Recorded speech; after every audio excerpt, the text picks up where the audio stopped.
Le Moyen-Âge est à la mode et j'en suis très heureux parce que je crois que cette époque a été absolument décisive. Et si je m'étais retrouvé au Moyen-Âge, il m'aurait probablement fait frire sur un bûcher comme hérétique. Passion médiéviste, les hors-séries. Je comprends, ça change et ça ne change pas, quoi.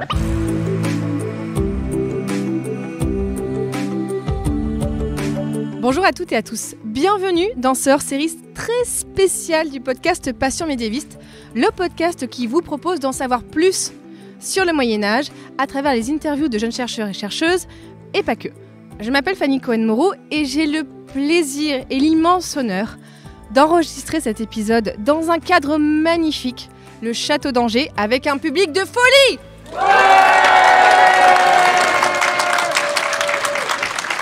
Ils sont très nombreux, il y a vraiment plus d'une centaine de personnes.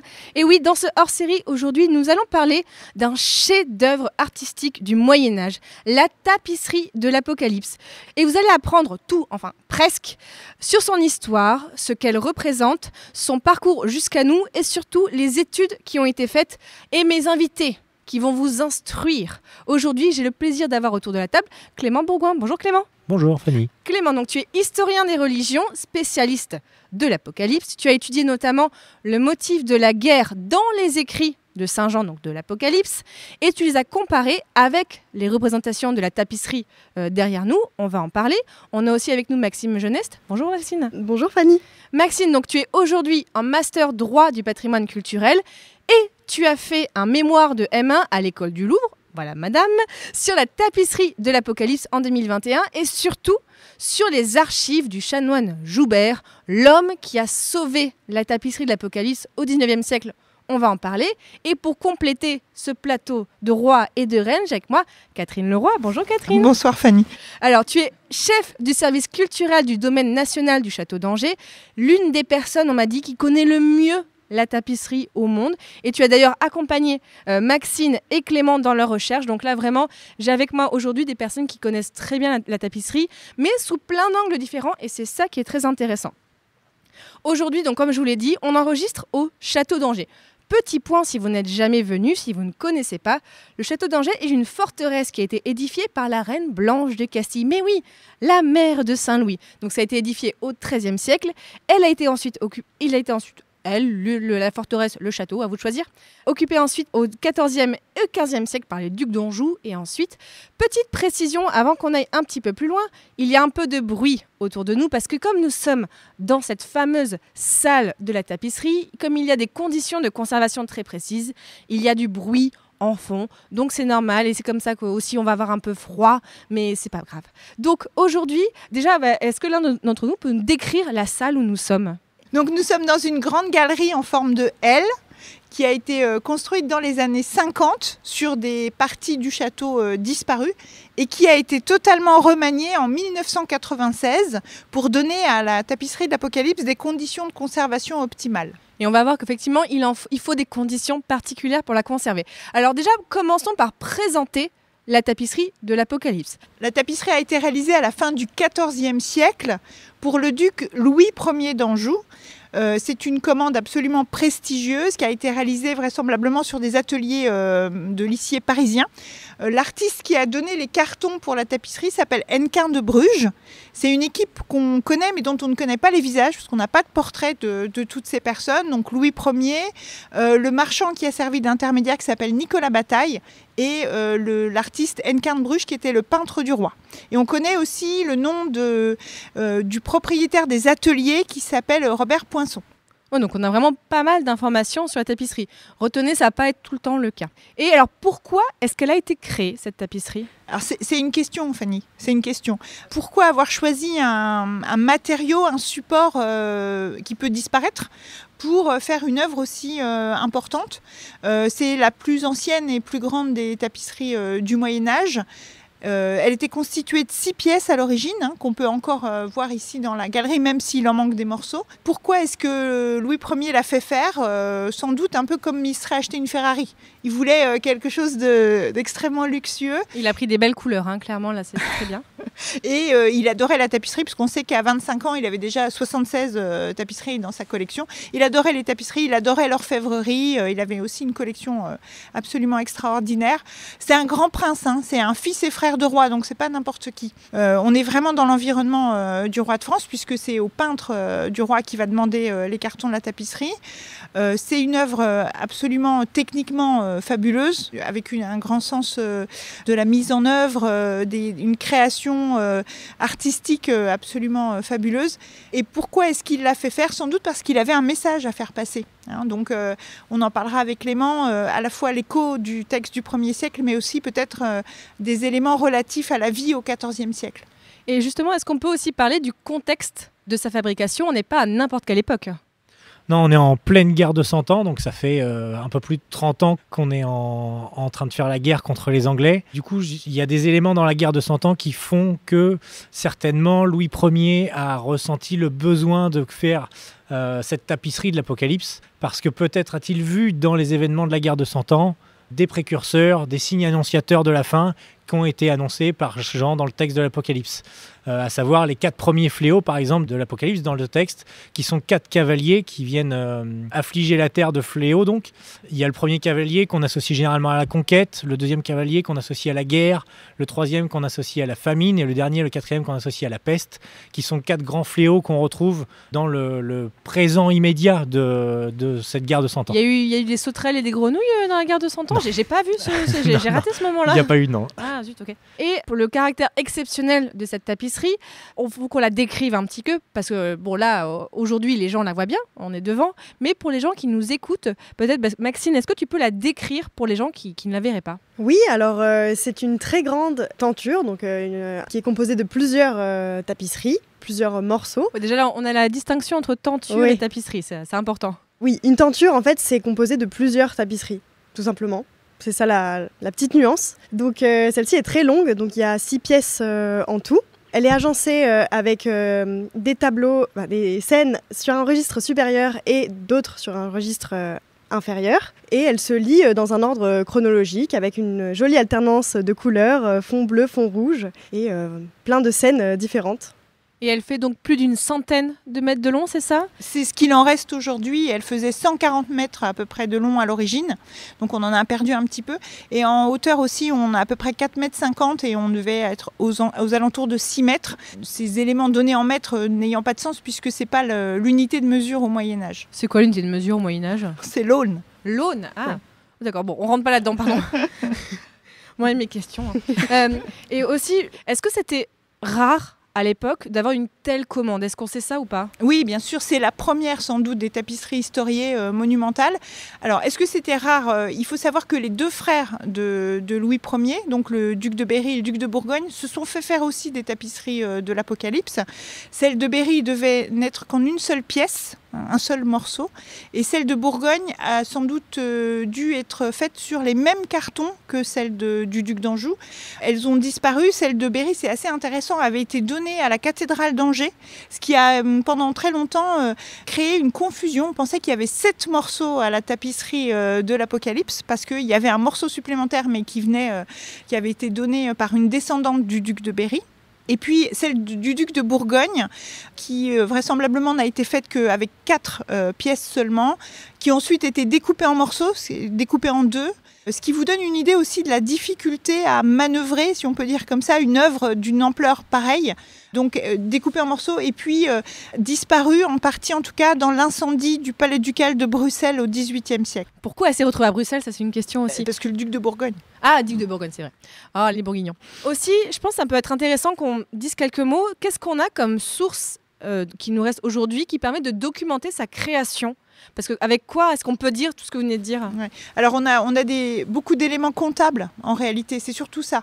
Des livraisons de pièces avec des dates, des paiements. C'est par contre trop ténu pour avoir une idée de l'ambition ou de l'envie. On n'a pas du de commanditaire. texte de l'époque qui nous disent oui, on voulait faire ça. On n'a pas d'archives qui donnent le programme politique de la tapisserie. Non. Et on n'a pas conservé les cartons non plus. Les cartons, oui, les dessins originaux. Donc, voilà. Donc déjà, c'est intéressant. Là, c'est vraiment important aussi de parler de ça parce que des fois, on entend des historiens dire oui, on sait ça ou ça. Mais moi, je trouve ça important de dire comment est-ce qu'on sait ça. On va y revenir pas mal aujourd'hui. Et déjà aussi, à l'époque, une fois qu'elle est faite, où est-ce qu'elle est exposée? Qu'est-ce qu'elle devient déjà à l'époque de sa création? Alors, donc, on sait qu'elle est livrée vers 1382 à Louis Ier, qui lui-même meurt en 1384. Donc il a commandé tout ça pour en profiter que 2 ans? Peut-être même pas, parce qu'il est parti en Italie. Il a été adopté par la reine de Naples. Et donc, comme son héritage est contesté, il part faire la guerre en Italie. Donc est-ce qu'il en a vraiment profité beaucoup? Est-ce qu'il a pu l'utiliser comme il le souhaitait? Ça, c'est une vraie question. Marc-Édouard Gauthier, qui est le directeur des bibliothèques d'Angers, qu'on salue, a noté qu'il existe dans la nef de la cathédrale des crochets qui permettent de disposer la tapisserie de l'Apocalypse, ce qui n'est pas une surprise. On sait qu'elle a été exposée dans la cathédrale. Et ces crochets datent de 1450, ce qui veut dire qu'assez tôt dans son histoire, et avant même son don par le petit-fils de Louis Ier à la cathédrale, elle a été tendue dans la nef de la cathédrale. On a aussi des mentions, un document en 1404 qui dit qu'elle est tendue dans la nef de la cathédrale. On a une autre idée aussi de son usage qui tient au fait que c'est en fait une sorte d'architecture mobile. On utilise parfois le terme de tableau, mais qui est une erreur. C'est les scènes, elles sont en fait pas du tout autonomes les unes des autres, mais bien raccrochées dans une structure qui est une structure en bois ou en pierre qui vient enserrer toutes les scènes. Alors évidemment, c'est difficile de vous expliquer ça comme ça. Il faut que vous veniez voir en vrai ici au château pour vous rendre compte. Mais donc, ça peut donner l'idée d'une architecture mobile qu'on pouvait utiliser pour des réunions de chevaliers. Ça fait écho à toutes ces idées de tentes qu'on dresse sur les champs de bataille. Je pense qu'en Dudrador, même si c'est plus tard, mais c'est vraiment l'idée d'avoir cet élément. Et puis, on a aussi une autre mention d'usage qui est le mariage de Louis II, donc le fils du commanditaire, avec Yolande d'Aragon en 1400 à Arles. La tapisserie est allée à Arles. Et on sait qu'elle est tendue dans la cour de l'archevêché. Donc, on en a eu un usage extérieur. Donc, on a des traces même de comment elle a été utilisée. Voilà. Donc, décor de cérémonie, vraisemblablement, et également pour la cathédrale.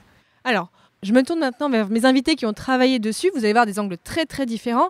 Donc déjà, Maxime Geneste et Clément Bourgoin, racontez-moi comment est-ce que vous avez découvert la tapisserie et quelles ont été vos premières impressions quand vous l'avez rencontrée?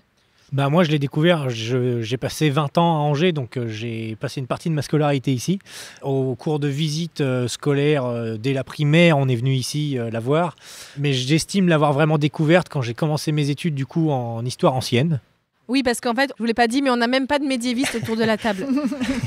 Chut, ne le dites pas trop fort. Du coup, j'ai beaucoup étudié le texte de l'Apocalypse au début de mon année de master. Et arrivé là, c'est à ce moment-là où je me suis dit, quand j'ai fait mon stage au château, avant de venir voir la tapisserie, je vais bien m'imprégner du texte de l'Apocalypse pour essayer de comprendre ce que je regarde. Parce que de prime abord comme ça, la tapisserie est pas très accessible, paraît pas très accessible. Et après ça, du coup, en ayant lu le texte, en l'ayant bien en tête, quand j'ai découvert la tapisserie, c'est monumental. C'est monumental, à la fois dans le détail, à la fois dans l'histoire, toutes les scènes sont représentées, la taille que ça fait, enfin voilà. Et toi, Maxine? Alors moi, pour ma part, je l'ai découverte en cours, parce que j'étais en licence à l'école du Louvre et j'étais en spécialité histoire des arts décoratifs. Donc la tapisserie de l'Apocalypse, c'était un peu la Joconde. C'est vrai, la Joconde des tapisseries, donc je l'ai étudiée par ce biais. Et la première fois que je l'ai vue en vrai, alors c'est un contexte qui est un peu rigolo, un peu particulier. Enfin, bon, rigolo, on s'entend. C'était pendant le Covid, voilà. Parce que j'ai fait mon mémoire pendant cette période et du coup le château était fermé au public, bien sûr, comme tous les musées. Mais j'ai eu la chance de pouvoir venir en solitaire, avoir un accès privilégié à la galerie de l'Apocalypse. Donc je me suis retrouvée là toute seule devant cette œuvre qui m'a paru d'abord gigantesque et qui m'a beaucoup marquée par sa taille, par ses couleurs. Et ouais, j'ai eu cette chance de faire une visite en solitaire et c'était très chouette. Je me suis dit que j'adorais vraiment mes études à ce moment-là. Et justement, qu'est-ce qui vous a donné envie de travailler dessus et comment s'est fait votre choix de sujet ? Alors moi, mon choix de sujet, je suis parti en histoire ancienne, donc avec mon directeur de mémoire, monsieur Philippe Blodeau, que je salue. Voilà. Quand je suis arrivé, que j'ai été le voir, il lui a dit que je voulais travailler sur un texte de la Bible. On s'est assez vite orienté sur l'Apocalypse de par l'héritage culturel de la ville d'Angers. Donc c'est comme ça que m'est venu le... C'est le fait que tu viens d'Angers qui a conditionné ton choix de sujet quand même. Oui, je pense que sur l'Apocalypse, voilà. J'ai eu la chance du coup de faire un stage au château et c'est là où j'ai pu transvaser mon sujet de mémoire donc, sur l'Apocalypse, sur la tapisserie de l'Apocalypse. D'accord. Et pour moi, donc en 2021, en fait, l'Apocalypse était au cœur de l'actualité puisque des petits fragments ont été retrouvés dans une galerie parisienne. Les conservatrices en charge de l'œuvre et la DRAC aussi, Pays de la Loire, avaient pour volonté d'en apprendre plus sur l'histoire matérielle de la tapisserie et de comprendre un petit peu donc, à quel moment ces fragments avaient été découpés et envoyés à Paris aussi. Donc c'est à ce moment-là qu'on m'a proposé en fait, de travailler donc, sur mon sujet. Et c'est vrai que pour moi, ça avait beaucoup de sens de mener des recherches dans ce contexte pour répondre à un besoin en fait, concret qui était d'en apprendre plus sur l'histoire vraiment matérielle de la tapisserie. Donc comment se sont passées vos recherches? Comment est-ce que vous avez travaillé du coup? Moi, j'ai commencé à travailler à partir du texte donc biblique et j'ai essayé de voir dans quelle mesure la tapisserie respectait ou non le texte. On va en parler juste après. On va en parler après, oui. Voir comment ça s'est agencé, etc. Et essayer de trouver des personnages. Après, j'ai eu une période assez courte pour travailler sur la tapisserie parce que c'était un stage assez court malheureusement. Donc c'était vraiment ça, c'était vraiment transvaser, faire le lien entre les deux, entre le texte et la tapisserie. Et puis voilà. Et moi, pour ma part, j'ai travaillé à partir d'archives, donc, qui sont les archives du chanoine Louis-François Joubert, que j'aimerais bien saluer, mais malheureusement, il est décédé depuis bien longtemps. De là où il est, il nous regarde, voilà, je suis sûre. Donc, son fonds d'archives est conservé aux archives diocésaines d'Angers, donc pas très loin. Et le but était vraiment donc, d'étudier ces documents de travail, donc ça représente environ 650 feuillets, essentiellement manuscrits, qui représentent son activité entre 1848 et 1870. D'ailleurs, donc le chanoine, il meurt en 1873 et il consacre toute sa vie à la restauration de l'Apocalypse. Le but était de lire toutes ces archives, de les ordonner aussi main dans la main avec les archivistes et d'arriver à comprendre comment l'œuvre a été restaurée et sauvée au XIXe siècle, donc à partir de 1848. Ça aussi, on va en reparler tout à l'heure. Alors justement, intéressons-nous maintenant au contenu, enfin en tout cas de ce qu'on voit dans cette tapisserie. Clément, est-ce que la tapisserie est fidèle ou non au texte de Saint Jean, au texte de l'Apocalypse? Alors un grand oui et un petit non. Le grand oui, elle est fidèle parce que pendant le stage que j'ai eu la chance de faire, j'ai beaucoup comparé avec les autres représentations médiévales qui ont été faites de la tapisserie et c'est une des seules, voire la seule, qui la représente dans sa totalité. C'est-à-dire que le texte y est respecté dans les moindres détails. Le texte de Saint Jean, c'est un texte qui est extrêmement symbolique. Est-ce que fais-nous un petit point pour justement l'Apocalypse. Petit point Apocalypse, texte de Saint Jean, parce que je sais pas vous, moi je le connais pas par cœur. Rappelle-nous ce texte, ce que c'est. Donc c'est le dernier livre de la Bible qui a été écrit à la toute fin, à l'extrême fin du 1er siècle après Jésus-Christ, par un homme, Jean, dont on ne sait pas grand-chose. Mais on le salue quand même. On le salue, tout à fait, voilà. C'est un texte qui parle de la fin du monde, à savoir la fin du monde avec la deuxième parousie, ce qu'on appelle, c'est-à-dire la venue sur terre du Christ, et sa deuxième venue sur terre, puisque sa première venue, c'est quand il est venu en homme, et donc avec lui, la fin du monde. Donc c'est-à-dire que c'est une série de fléaux qui va affliger la terre, et pour détruire la terre, détruire les humains, et instaurer à la place le royaume de Dieu. Grosse ambiance. Grosse ambiance. Grosse ambiance pour finir la Bible, tout le monde meurt. Oui, c'est ça la fin. Ouais, mais c'est une bonne nouvelle pour les chrétiens. Malgré les fléaux, malgré la... Pour les chrétiens, on note, oui. Oui, voilà. Ah oui. Et malgré la violence des fléaux, malgré les tortures encourues par tous les hommes de la terre, c'est une bonne nouvelle pour les chrétiens. Et ce texte, est-ce qu'il est long, il est court, il est comment? Non, c'est un texte qui se lit en 1 heure. Je pourrais dire que ça vous fait une 20aine de pages, mais sur le format biblique, ça ne veut pas dire grand-chose. Donc ça se lit en 1 heure. C'est un texte qui est extrêmement compliqué. Oui, parce que dit comme ça avait l'air plutôt simple. Oui, non. Mais non. Non. C'est un texte qui reprend les codes de l'apocalyptique, donc qui est un genre littéraire, parce que c'est pas le seul livre apocalyptique de la Bible, ni même des écrits qui étaient faits à cette époque-là, mais c'est le seul qui l'est entièrement. C'est-à-dire? C'est un livre qui est exclusivement apocalyptique, c'est-à-dire que son sujet, ce n'est que l'apocalypse. On rappelle le mot apocalypse, ça veut dire quoi aussi? Alors c'est un mot qui veut dire dévoilement. En fait, c'est une révélation, l'apocalypse. D'ailleurs, les Anglais l'appellent Book of Revelation, et en allemand, c'est Offenbarung, qui veut dire révélation. Voilà. Nous, on est les seuls à avoir regardé Apocalypse. Un peu plus de gueule, mais voilà, c'est... Et... Donc quand tu dis que la tapisserie de l'Apocalypse, ici à Angers, représente tout le texte de Saint Jean, c'est-à-dire Que toutes les scènes, tous les personnages qui sont cités dans le texte sont présentés. Et malgré le nombre incroyable de détails et de symboles qui sont dits dans le texte, on les retrouve tous. On les retrouve tous, c'est-à-dire des vêtements, la présence de tout le bestiaire qu'il y a, les anges, les fléaux sont représentés avec une précision qui est assez extraordinaire. Voilà. Et comment est-ce que tu reconnais ce qui est représenté à partir du texte ? C'est vraiment une retranscription, c'est-à-dire en lisant le texte simplement, voilà, la première image, enfin une des premières scènes, c'est Jésus qui a l'épée dans la bouche, voilà, et c'est représenté, voilà, là on a Jésus qui est assis, c'est tout au bout là-bas. Voilà. Et là on est au milieu ouais, de la tapisserie en quelque sorte. Et, ou alors voilà, Saint-Michel qui se bat contre le dragon, c'est exactement ça. Saint-Michel il est dans le ciel, il combat le dragon qui représente l'Empire romain et le dragon qui est sur la terre. Voilà. Et donc tout ça en retranscrivant, ça colle parfaitement. Et quels sont les personnages principaux, si je puis dire, du texte et donc de la tapisserie ? L'Apocalypse, c'est vraiment une bataille, c'est vraiment une guerre entre le bien et le mal. Ce qui fait qu'on va avoir deux figures éminentes du bien, à savoir Dieu et le Christ. Et le Christ, il est présent sous plusieurs formes. Il est présent au début en tant que vieillard. On ne dit pas que c'est le Christ, mais on le sait. C'est le vieillard de par les attributs qui lui sont donnés par Jean, on sait que c'est le Christ. Après ça, il apparaît sous la forme d'agneau. L'agneau, c'est le Christ. Ah, l'agneau, oui, pardon. L'agneau, c'est le Christ. Voilà. Tout est le Christ. Tout est le Christ en général. Le texte est éminemment christique. Voilà. C'est le sujet unique de l'Apocalypse, c'est le Christ. D'accord. On dirait pas en fait quand on regarde ça autour de nous, on dirait pas que c'est que le Christ. Tout tourne autour de ça. Et à la fin de la tapisserie, il apparaît en tant que verbe, le verbe de Dieu. Voilà, il apparaît, c'est un chevalier. Et du coup, voilà, c'est les trois formes du Christ, mais c'est les trois formes qui représentent une seule personne.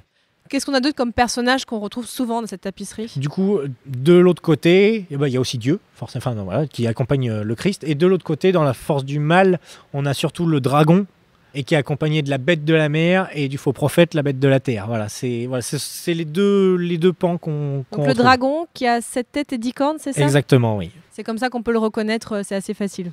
Alors aussi, j'avais une petite question parce que dans cette tapisserie, donc on l'a dit, il y a plusieurs scènes et on a quelques... Alors, est-ce qu'on peut dire pièces ? Non, quelques éléments. Pièce, c'est une structure complète où on a ce qu'on appelle le grand personnage. Voilà, c'est ça que tu pensais, Fanny. Oui. Ce grand personnage qui est surmonté de deux anges qui tiennent des étendards, l'un portant les armes de l'Anjou, l'autre la croix à double traverse. Ensuite, on prolonge cette structure par ce qu'on appelle la bande de ciel avec des anges musiciens. Ensuite, on a les deux registres de scène dont parlait Maxime tout à l'heure, sous lesquels il y avait pour chacun du texte qui a complètement disparu. Et enfin, tout en bas, on a ce qu'on appelle la bande de terre. Et donc, ça formait une pièce complète. Alors moi, j'ai une question justement sur ces grands personnages donc, qui sont un peu isolés des autres scènes. Clément, est-ce qu'on sait qui sont ces grands personnages qui se démarquent, qui ne sont pas en train de se battre, ils sont tranquilles avec leur bouquin, tout va bien pour eux ? Malheureusement, non. On ne sait pas. Mais non. On ne sait pas. On ne sait pas, il n'y a pas de notice explicative, ça aurait été pratique pourtant, mais il n'y en a pas. Mais alors, on va utiliser des peut-être, on est sur du conditionnel, mais il me semble qu'il y a des pistes sur qui il pourrait être, qui il pourrait représenter. L'un des personnages pourrait être Louis Ier. Donc le commanditaire. Le commanditaire de la tapisserie, puisque c'est lui qui l'a commandé. On a l'impression qu'il regarde un petit peu son œuvre se dérouler. Là, il est immense comme ça devant son livre. Et on a l'impression qu'il regarde toute son œuvre se dérouler. Ça peut être lui. Est-ce que ça peut être son père, peut-être, Jean II, le roi de France ? Voilà, il y a des pistes qui peuvent être avancées comme ça. Parce que ce qui est intéressant aussi, et là c'est une petite transition, c'est que dans cette tapisserie, en fait, des personnages du Moyen-Âge sont représentés. En tout cas, on a décrypté qu'il n'y a pas que des anges. En tout cas, certains personnages ont des traits des personnes du Moyen-Âge. Tout à fait. Il y a des personnages qui sont identifiables. C'est-à-dire que le commanditaire de la tapisserie a eu à cœur de faire reconnaître, surtout dans les forces du mal, des personnes du Moyen-Âge, ses adversaires, parce que Louis Ier était un guerrier. Il a fait la guerre au prince noir, il a fait la guerre Le prince noir qui était le prince anglais. Le prince anglais, donc le fils du roi. Le fils du roi. Voilà. Édouard de Woodstock, donc. Et qui est venu en 1355 et qui a débarqué dans le Bordelais, voilà, en Guyenne. Et de là, il a fait des chevauchées dévastatrices. Il est arrivé accompagné de 2600 chevaux. Et de là, il a ruiné les campagnes françaises sans rencontrer de résistance. Et cette scène-là, on la retrouve notamment dans la scène des myriades de cavaliers. Donc là, on a au milieu de la tapisserie, on a un personnage qui arbore un casque avec une plume d'autruche. Et la plume d'autruche, c'est le prince noir. Comment on sait que c'est lui? C'est la marque qu'il a, ça fait partie de l'ordre dans lequel il est. J'ai oublié le nom de l'ordre. Donc là, en fait, on a vraiment identifié que c'est lui qui est représenté. Aucun doute. Donc ça veut dire que les Anglais sont représentés comme force du mal.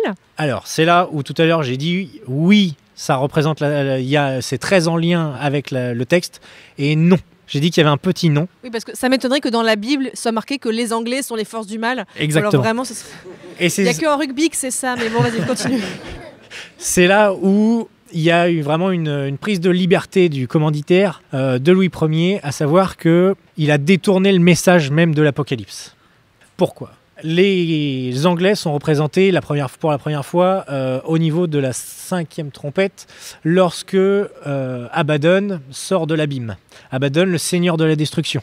Il y a une étoile qui tombe du ciel, un ange qui tombe du ciel, avec lui il y a une clé, c'est la clé des abîmes. Et de l'abîme sort Abaddon. Abaddon, c'est le seigneur de la destruction. Et le seigneur de la destruction, on le reconnaît là, de par sa barbiche double là, c'est le roi d'Angleterre. C'est Édouard III. Ah ouais ? Aucun doute. Là, on est sûr que c'est lui aussi. Aucun doute. Et derrière lui, il est accompagné de 5 sauterelles, parce que ce sont des sauterelles, et Édouard III avait 5 fils. Mais ce qui est intéressant, par contre, c'est que où sont les Français dans cette tapisserie ? En victime.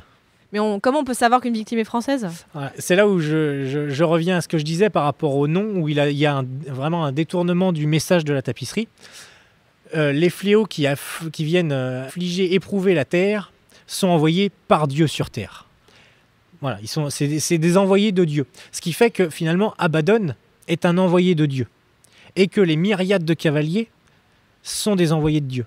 Et ils sont là pour détruire, ils sont là pour torturer. Les sauterelles torturent les hommes pendant 5 mois, à tel point que les hommes souffriront tellement qu'ils voudront chercher la mort, mais que la mort ne les trouvera pas.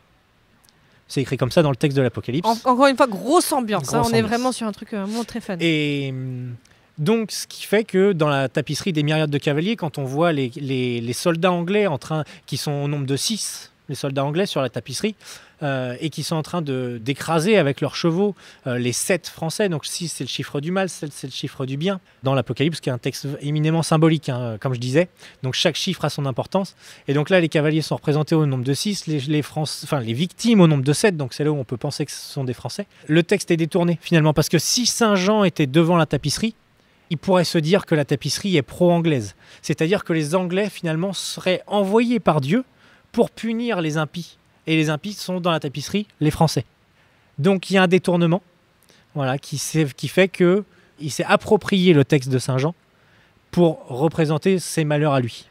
Alors justement, une autre représentation qu'on voit dans la tapisserie, qui est un élément du XIVe siècle qui est intégré, ce sont les armes et les équipements. Alors il me semble qu'il y a eu une exposition en 2021 qui avait lié à ça. Oui, alors c'est grâce à Clément et son travail sur l'identification des forces du mal et des armes dans la tapisserie de l'Apocalypse qu'on a eu l'idée de rassembler des objets notamment provenant du musée de l'armée, du musée d'Aubray, qui montraient que les armes qu'on voyait dans la tapisserie, les armes ou l'équipement du guerrier qu'on voit dans la tapisserie, sont des vrais objets du XIVe siècle.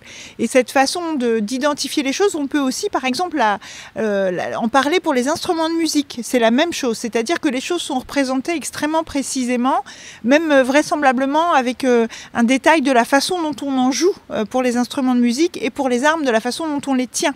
C'est tout à fait vrai sur cette fameuse scène des myriades de cavaliers, mais on peut le revoir à de multiples endroits. On va retrouver tout l'équipement du guerrier, la lance, le bouclier. On a derrière nous une autre scène aussi, on voit un petit bouclier rond qui s'appelle une rondache, donc on est exactement plus loin, on a un bouclier qui s'appelle une targe. On fait la comparaison entre les objets qu'on a pu conserver du Moyen-Âge et ceux qu'on voit dans la tapisserie, et les choses matchent complètement, pour le dire en bon français.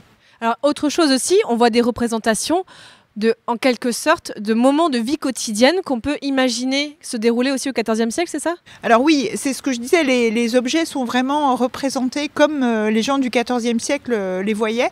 C'est pas si étonnant que ça. On a tendance à transposer les scènes religieuses dans un contexte qui nous est familier. On le voit dans les enluminures aussi, quand on voit les textes et même bibliques. Plus tard, pensez au tableau du Caravage, les personnages sont habillés comme au début du XVIIe siècle. Donc c'est pas surprenant.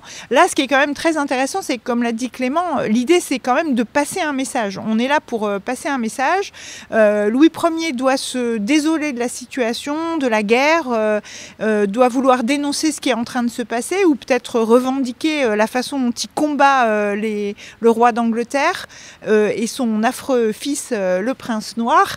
On a cette idée aussi de s'imaginer qu'il y a des portraits dans la tapisserie de l'Apocalypse, mais donc on a du mal à identifier, puisque nous, on a perdu les portraits de ces gens du XIVe siècle. Je disais tout à l'heure que pour le commanditaire ou pour les artistes qui avaient œuvré à cette tapisserie, on ne connaissait pas leur visage, et on a un peu la même problématique avec des gens qui sont représentés dans la tapisserie et qui devaient vraisemblablement être des vrais personnages que Louis Ier a côtoyés. Et le prince noir en est un exemple. Tu disais aussi qu'il y avait un bourreau qui était représenté. Ah oui, il y a un superbe bourreau plutôt vers la fin de la tapisserie.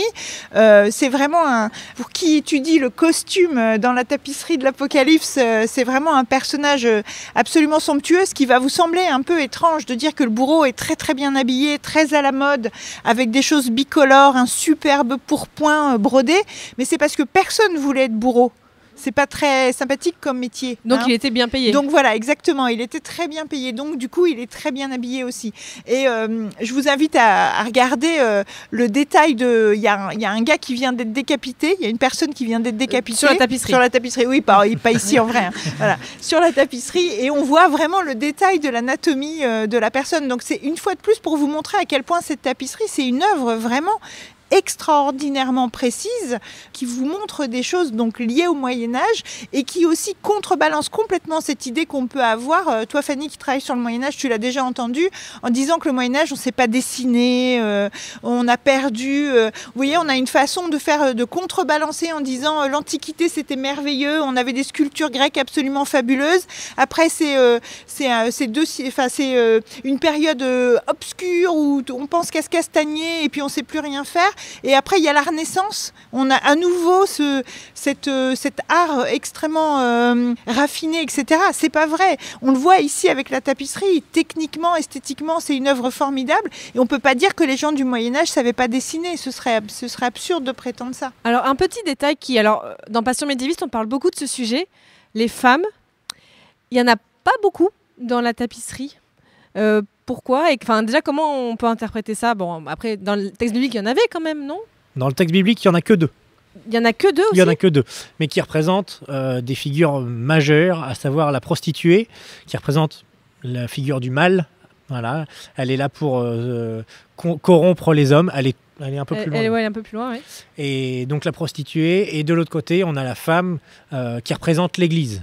Exactement, qui est présente, elle, sur beaucoup de scènes, puisqu'elle se fait poursuivre par le dragon. Elle se fait poursuivre par le dragon, est obligée de fuir dans le désert. Mais c'est les deux seules femmes qui sont présentes dans le texte de l'Apocalypse. Ouais, c'est vraiment quelque chose. Alors par contre, ce qu'on a beaucoup dans cette tapisserie, et bien sûr on ne peut pas ne pas en parler, donc on va en parler un tout petit peu, c'est ce bestiaire. Donc on a parlé, il y a des bêtes donc, de l'Apocalypse, mais on a vraiment des bestiaires pleins d'animaux partout. Oui, il y a à la fois ces bêtes composites qui incarnent le mal, dont on a pu parler, que ce soit le dragon à 7 têtes et 10 cornes, ou la bête de la mer, la bête de la terre, le faux prophète. Et puis il y a des vrais animaux, il y a des chevaux. Il y a des chevaux qui ne sont pas des chevaux, qui sont vraiment des personnages un peu étranges, mais qui correspondent à la description du texte de l'Apocalypse.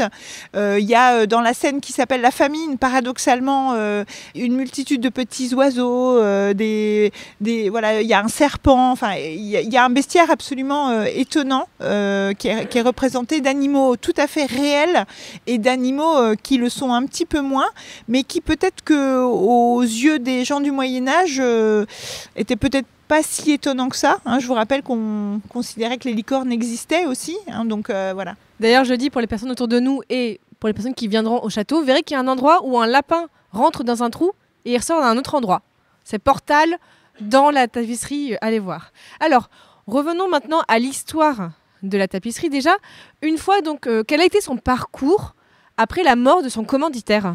Alors, après la mort de Louis Ier d'Anjou, donc Louis II en hérite et s'en sert pour son mariage à Arles, dont on a parlé tout à l'heure. Et c'est le roi René qui la donne, dans son testament de 1474, il la donne à la cathédrale d'Angers. Ce qui est quand même assez touchant, parce que c'est là qu'il voulait être enterré lui aussi. Donc, on a l'impression qu'il veut que l'œuvre soit avec lui pour l'éternité. C'est peut-être un peu l'idée. Elle est donc très bien conservée à la cathédrale, jusqu'à la fin du XVIIIe siècle, aux alentours des années 1780, où là, elle est plus du tout à la mode. C'est vraiment, c'est du gothique, c'est du barbare, c'est du médiéval. On n'est plus du tout au goût du jour, et les chanoines vont décider de s'en séparer, vont essayer de la vendre, mais évidemment, personne n'en veut non plus. Et c'est là qu'elle va subir de multiples outrages, qu'elle va être dépecée, taillée en morceaux, et c'est là qu'intervient le chanoine Joubert. Alors Maxine, explique-nous aussi pourquoi est-ce qu'on a ce goût de la tenture qui se perd et pourquoi est-ce qu'elle est moins à la mode à cette époque-là? Oui, en fait, c'est vrai que ça correspond à cette période du XVIIIe siècle où le Moyen-Âge est mal vu, ou est tout simplement passé de mode. Donc c'est vrai qu'elle gêne en fait les chanoines de la cathédrale qui en ont la charge. Oui, ça fait un gros truc à garder, quoi. Oui, c'est ça fait un gros truc encombrant. Et du coup, en fait, ils disent qu'elle nuit à leur voix pendant les chants. Donc en fait, elle nuit à l'acoustique, c'est pour ça qu'ils essayent de la vendre. Et preuve qu'elle n'est vraiment pas du tout, qu'elle n'intéresse plus personne à l'époque, c'est qu'elle ne trouve pas d'acquéreur. Personne ne veut de cette œuvre, en fait, ce qui peut paraître étonnant. On sait le prix de l'époque ou pas du tout? Pas du tout. Okay. Moi non, en tout cas. Mais... Donc trop cher. Et du coup, ce qui fait qu'ils se retrouvent avec cet objet encombrant et ils savent pas trop quoi en faire, donc ils décident effectivement, comme vous disiez, de la découper, de s'en servir un peu pour tout et n'importe quoi. Donc on sait que par exemple, ils vont s'en servir pour emballer les orangers de l'abbaye de Saint-Serge, qui est pas très loin, les emballer pour les protéger du froid en hiver. On va aussi s'en servir comme couverture pour chevaux. On sait aussi qu'elle va servir... C'est luxe, Ouais, ça peut, hein. Et par exemple, elle sert de paillasson aussi à l'entrée de certains cloîtres. Donc vraiment, on s'en sert de toile d'emballage pour tout et n'importe quoi. Ce qui fait qu'elle va se retrouver dans un état catastrophique au début du 19e siècle, donc où là, on va retrouver un intérêt pour cette œuvre. Alors raconte-nous, comment est-ce qu'elle est redécouverte au 19e siècle? Alors, en fait, c'est là qu'intervient donc le personnage historique, le sauveteur de l'Apocalypse, qui était le chanoine Joubert. Donc, en fait, pour recontextualiser un peu, donc lui, c'était un chanoine custode. Donc, son rôle, c'était de conserver tous les objets d'art du trésor de la cathédrale Saint-Maurice d'Angers. Donc, il y avait dans ce trésor l'Apocalypse, mais pas que. Et c'est là qu'en 1848, il va repérer cette œuvre, alors que tout le monde s'en fiche, globalement. Et il va se dire que c'est pas possible de la laisser dans cet état. Et il va trouver important de s'atteler à la restauration de cette œuvre qui va vraiment prendre toute sa vie, puisque même elle se poursuit un petit peu après sa mort. Donc en 1848, concrètement, il la retrouve dans un état catastrophique. Elle est décousue, certaines scènes sont dans le désordre, il y a des gros manques, elle a été conservée dans des endroits humides, donc les fils sont très abîmés, il y a des trous partout. Enfin, c'est une catastrophe, globalement. Et il va donc s'attaquer à cette restauration. Déjà, j'imagine à refaire le puzzle, à reprendre les morceaux du paillasson, des chevaux, des orangers, tout ça. Alors c'est ça, d'abord, il essaye de récupérer tous les morceaux un peu partout. D'ailleurs, il en retrouve au fur et à mesure de la restauration, qui va quand même durer longtemps, qu'elle va durer 26 ans en tout, au 19e. Donc au fur et à mesure de cette restauration, il en retrouve un peu partout. Par exemple, on sait qu'il va en retrouver chez des particuliers à Angers, à l'occasion de fêtes religieuses. Mais j'imagine le chanoine qui va chez tout le monde. Attends, vas-y, t'as pas un bout? Genre, vas-y, donne-moi un bout. Oui, en fait, c'est quasi encore ça. Le relou avec sa tapisserie. C'est quasiment ça, en fait. Oui, à l'occasion de fêtes religieuses, parfois, les tapisseries à Angers, il y a une grosse tradition d'utilisation des tapisseries à l'extérieur. Donc, en fait, c'est comme ça, en se baladant dans la rue, à l'occasion des processions, il repère certains morceaux, il se dit, mais ça, c'est mon Apocalypse, il faut que je récupère absolument ce bout. Il va aussi retrouver des fragments derrière, dans les doublures des scènes qu'il avait déjà en 1848. Bon, et au fur et à mesure, il va faire un gros travail de documentation. Il va se renseigner, avant de restaurer, il va vraiment se renseigner sur... il va essayer de dater l'œuvre. D'ailleurs, il est un des premiers à corriger la datation, parce qu'à l'époque, elle était erronée. Donc, il va repérer des armoiries sur certaines scènes. On pensait qu'elle était postérieure, antérieure Antérieure. Okay. Et il va corriger cette datation grâce à des armoiries. On l'écoute pas trop à cette époque, mais il faut reconnaître ce mérite. C'est vraiment le weirdo du coin qui embêtait tout le monde, quoi. Donc il documente beaucoup, il fait dans ses archives qui sont assez difficiles à lire du coup parce que c'est vraiment des brouillons, c'est des documents de travail. Il va faire beaucoup de schémas pour essayer de reconstituer le puzzle, comme tu disais.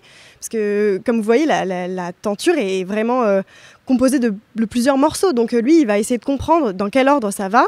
Il voit bien que ça n'a rien à voir avec la disposition déjà du texte et la disposition médiévale, parce qu'il voit qu'il y a des coutures qui ne vont pas. Donc du coup, il va s'attaquer d'abord à comprendre l'ordre, donc faire ce puzzle. Et ensuite, il va s'attaquer à la restauration en elle-même. Alors, la restauration, raconte-nous, parce que j'imagine c'est pas lui tout seul qui s'est dit je vais restaurer tout ça. Non, alors c'est pas lui tout seul. Déjà, il a besoin de fonds pour restaurer, puisque comme vous en doutez, c'est pas lui tout seul avec ses petites mains, c'est difficile, il y a besoin de matériel, il y a besoin aussi d'ouvrières, donc c'est ça, il y a plusieurs ouvrières qui participent à cette restauration tout du long. On dit qu'elles ont été formées par le chanoine Joubert, mais bon, en vérité, je pense qu'il faut leur reconnaître un peu plus de mérite à ces femmes qui sont d'ailleurs valorisées dans leur travail par la qualité qui ressemble très fort à... Donc ça veut dire qu'on savait encore comment tisser comme ça ? Oui, c'est ça. En fait, c'est ça. C'est dans les textes, dans les documents qui parlent de la restauration, on précise que le travail des ouvrières a été d'une telle qualité qu'on ne voit pas, on ne fait pas la différence entre le tissage médiéval et le tissage 19e. Ce qui peut poser des problèmes sur certains aspects, mais on y reviendra peut-être. Il a une correspondance avec l'État, avec les ministères, avec la fabrique de la cathédrale, avec la commission des monuments historiques aussi, qui prend de l'essor à cette période. C'est tout ce 19e qui va renouer avec le Moyen-Âge et qui va se préoccuper du patrimoine aussi. Donc il arrive à récolter des financements pour acheter du matériel. Il va aussi il va recevoir des laines de la manufacture des Gobelins, donc à Paris, pour continuer à les utiliser pour restaurer. Donc on le prend au sérieux. Là, c'est bon, il est pris au sérieux et tout voilà, ça. c'est ça. Et donc cette restauration, elle va se faire en plusieurs étapes et en différentes opérations.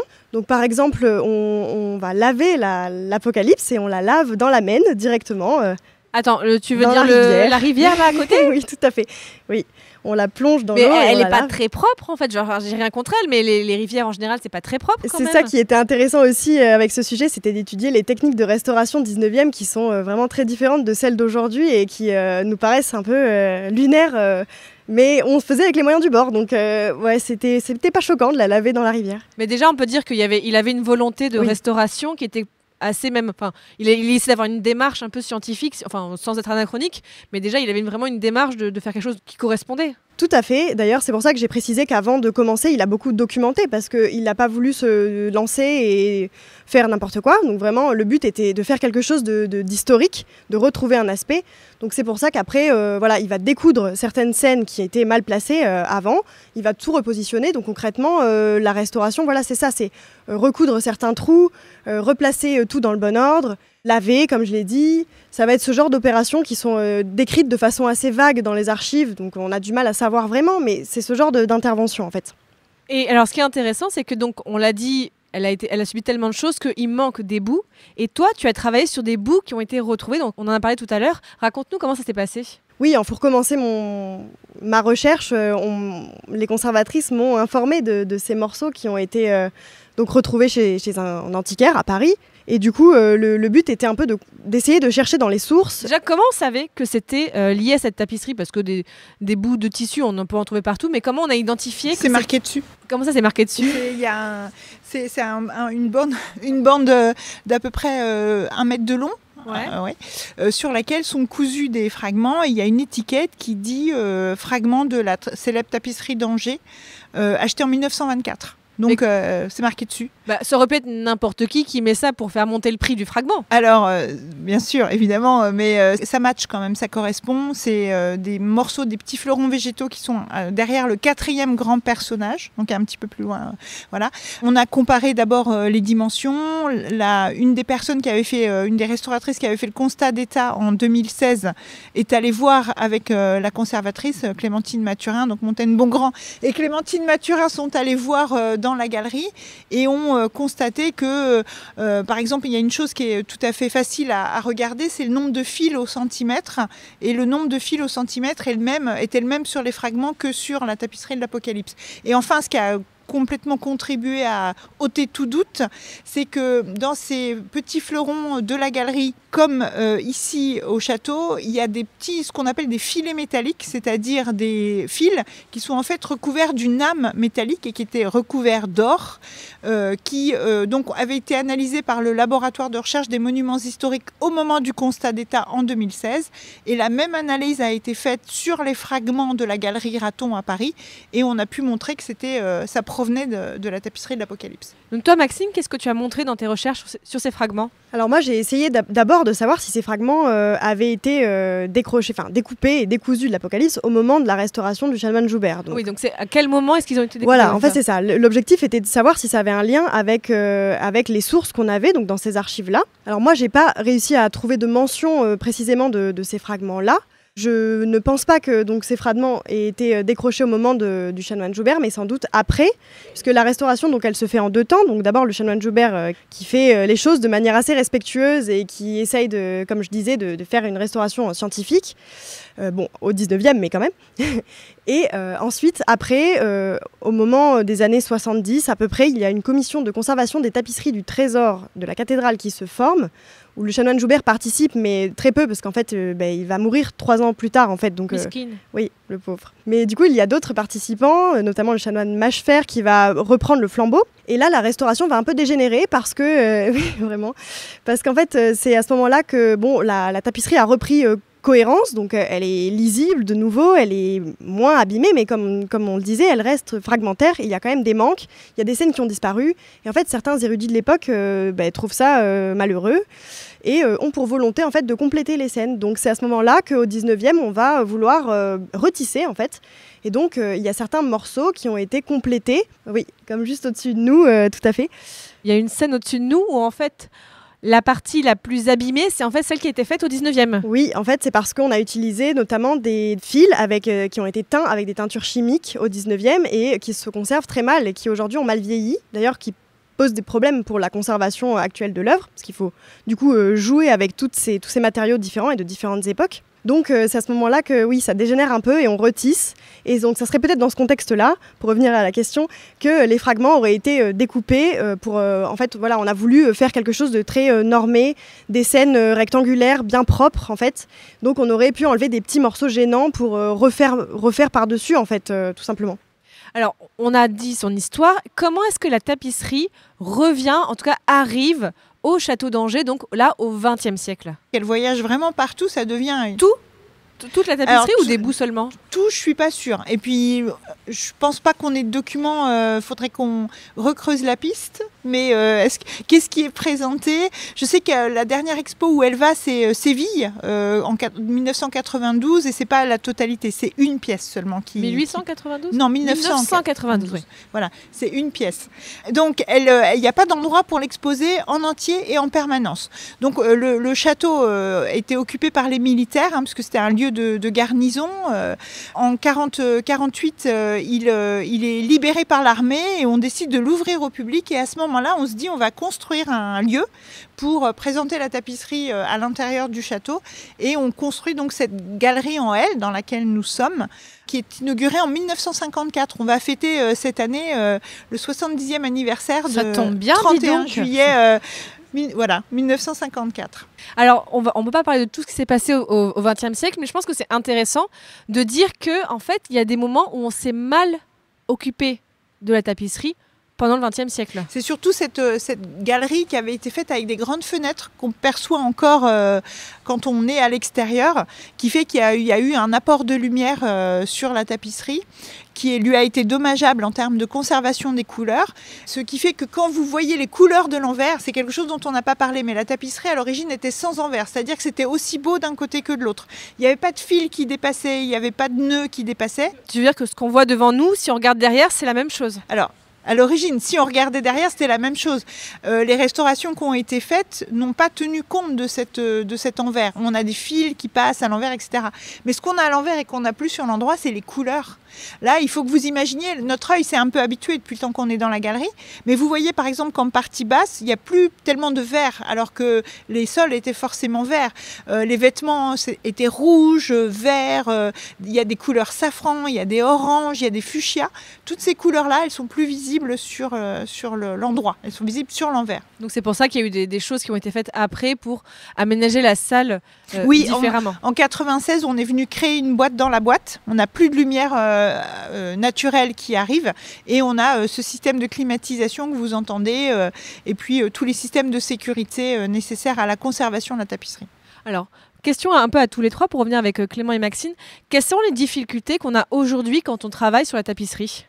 Moi, pour ce qui est du sujet tapisserie, à savoir donc ce qu'elle raconte, la difficulté, c'est, comme je l'ai expliqué tout à l'heure, le texte biblique, c'est un texte qui est éminemment symbolique. Tout y est symbole, les couleurs, les chiffres, les bêtes, les personnages. Par-dessus ces symboles représentés avec vraiment beaucoup de précision dans la tapisserie, Louis Ier rajoute des symboles par-dessus ça, des symboles qui lui sont chers à lui. Et du coup, comprendre ce qui appartient au texte ou comprendre ce qui appartient à la tapisserie, c'est assez complexe. Il faut vraiment avoir une base de connaissances qui est solide, à la fois sur le texte et sur l'époque de la tapisserie, donc la guerre de 100 ans, pour vraiment tout déchiffrer, quoi.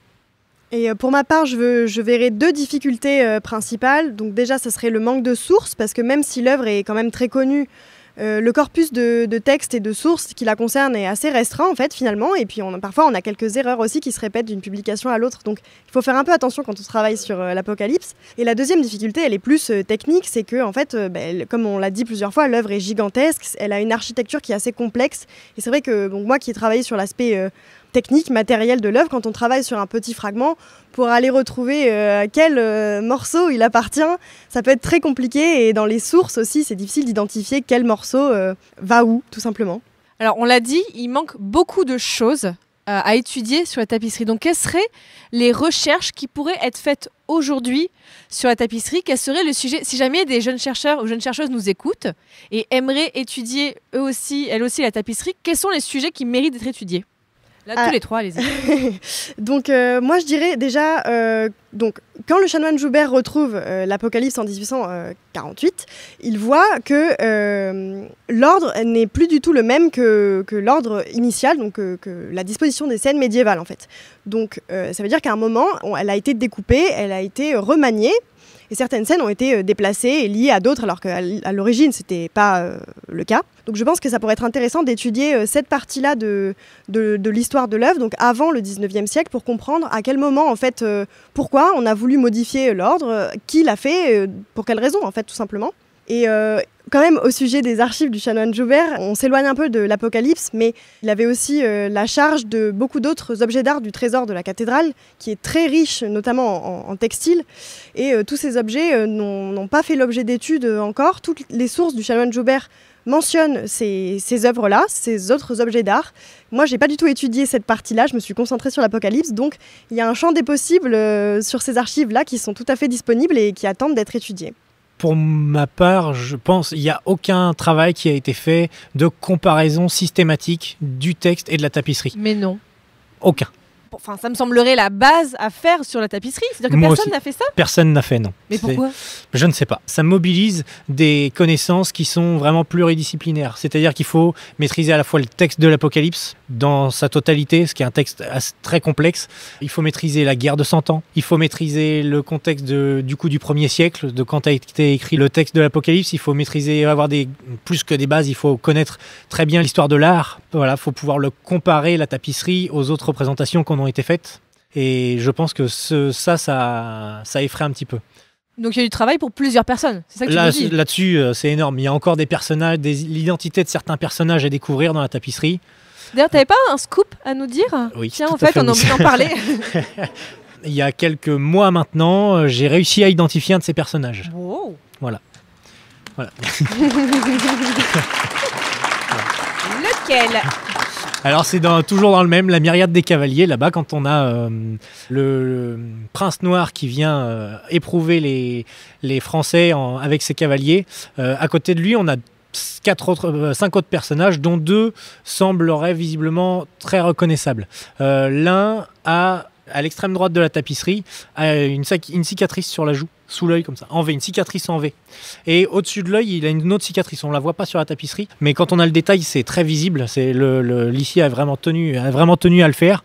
Et donc, il a une cicatrice comme ça au-dessus de l'œil. Et du coup, j'ai cherché à identifier ce personnage. Parce que quand je suis venu faire mon stage ici, Catherine m'a dit Trouve-moi qui c'est. Bah oui. ce personnage avec sa cicatrice en V, ça semblait tellement étonnant. C'est criant. C'est un appel. On voit bien, c'est une vraie cicatrice un peu boursouflée. Vous voyez, vraiment. Il est fait pour être connu. Donc pour les gens de l'époque, ça devait être instinctif. Pour nous aujourd'hui, ça ne l'est pas. Et du coup, il a fallu chercher. Et je pense pouvoir dire avec certitude qu'il s'agit de John Chandos. Voilà. Alors c'est qui? Tout le monde le connaît ici, je le sais. Hein, ça, c'est donc le meilleur ami du prince noir.